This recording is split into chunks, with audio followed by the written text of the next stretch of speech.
તો અમદાવાદમાં નકલી બર્થ સર્ટિફિકેટ બનાવી દીકરાનો પાસપોર્ટ કઢાવી નાખ્યો। હોસ્પિટલના ચોપડે સ્કૂલ લિવિંગ સર્ટિમાં 1996 અને મ્યુનિસિપલ કોર્પોરેશનના દાખલામાં 1997નો જન્મ। મનીષા દ્વારા ખોટા જન્મનો દાખલો બનાવી તેનો સાચા તરીકે કરતા હતા ઉપયોગ। એએમસીના જન્મ મરણ વિભાગના બંને જન્મના પ્રમાણપત્રમાં તારીખ અને વર્ષ અલગ। તો પિતાએ બનાવટી બર્થ સર્ટિફિકેટના આધારે કેટલા લાભ મેળવ્યા છે? શું આ નકલી જન્મના દાખલા પર નકલી આધાર કાર્ડ કે પાન કાર્ડ કે પાસપોર્ટ પણ કઢાવ્યા છે કે શું?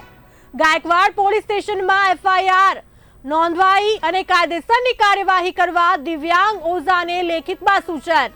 શું બી ઇન્ડિયાના અહેવાલ બાદ મનીષ શાહ સામે ફરિયાદ નોંધાશે કે કેમ તે જોવાનું રહેશે।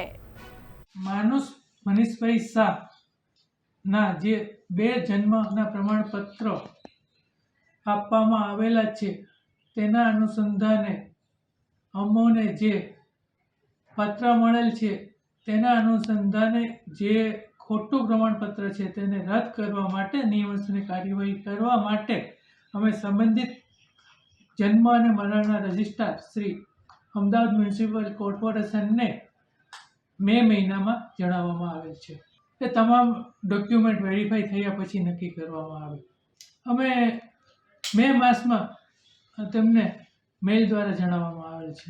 એએમસીના જે અધિકારી દ્વારા શું કાર્યવાહી કરવામાં આવી છે તેમની અમને જાણ નથી, પણ તેમની વિગતો અમારે મગાવવાની થઈ છે।